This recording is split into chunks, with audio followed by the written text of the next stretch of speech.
রাজ্যে রাজনৈতিক পট পরিবর্তন ও নতুন বিজেপি সরকার গঠনের পর থেকেই শুরু হয়েছে প্রশাসনিক রদবদল। আর তার জেরেই দীর্ঘ 20 বছর পর সম্পূর্ণ নিরাপত্তা হারালেন বীরভূমের একদা দুর্দণ্ড প্রতাপ তৃণমূল নেতা অনুব্রত মণ্ডল ওরফে কেষ্ট। সম্প্রতি তার Y+ ক্যাটাগরি নিরাপত্তা তুলে নেওয়ার পর দেওয়া হয়েছিল মাত্র 2 জন সশস্ত্র দেহরক্ষী। এবার তাও প্রত্যাহার করে নেওয়া হলো। ফলে এখন সম্পূর্ণ নিরাপত্তাহীন কেষ্ট। ঘনিষ্ঠ মহল সূত্রে খবর, নিজের সুরক্ষার জন্য এবার বেসরকারি নিরাপত্তা রক্ষী খুঁজছেন তিনি। 1998 সালে তৃণমূল কংগ্রেসের জন্মলগ্ন থেকেই মমতা বন্দ্যোপাধ্যায়ের ছায়াসঙ্গী অনুব্রত মণ্ডল।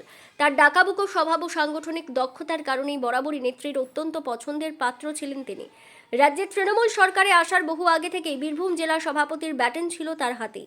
মজার বিষয় হলো, তৃণমূল জামানার অনেক আগে 2006 সাল থেকে অনুব্রতর সঙ্গে দেহরক্ষী থাকতো। তৎকালীন বাম সরকারই তার সুরক্ষায় 2 জন সশস্ত্র পুলিশ কর্মী মোতায়েন করেছিল। 2011 সালে রাজ্যে পরিবর্তন আসার পর অনুব্রত নিরাপত্তা পৌঁছয় এক অনন্য উচ্চতায়।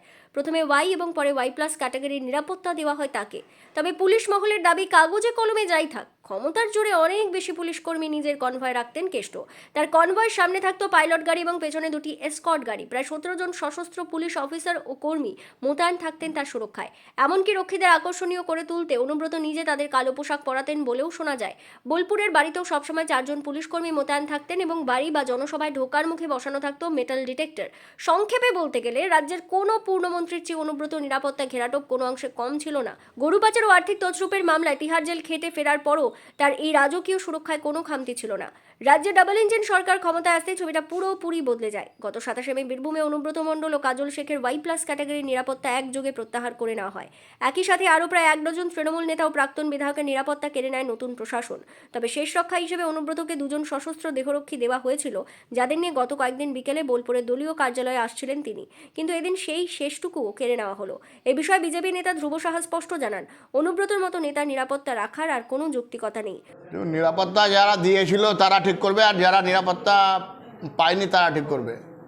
আমরা মনে করি যে এই সব এতটা নিরাপত্তা এদের অযৌক্তিকভাবে রাখা হয়েছিল। 2006 থেকে 2026 সুদীর্ঘ 20 বছর পর পুলিশের ঘেরাটোপ থেকে মুক্ত হলেন কেষ্ট। সরকারি নিরাপত্তা চলে যাওয়ার পর তিনি কিছুটা হলেও উদ্বিগ্ন। দলীয় সূত্রে খবর, নিজের ব্যক্তিগত সুরক্ষার স্বার্থে এবার বেসরকারি সিকিউরিটি এজেন্সির দ্বারস্থ হতে চলেছেন তিনি। যদিও এই নিরাপত্তা প্রত্যাহার বা বেসরকারি রক্ষী রাখার বিষয়ে অনুব্রত নিজের সংবাদ মাধ্যমের সামনে কোনো মন্তব্য করতে রাজি হননি।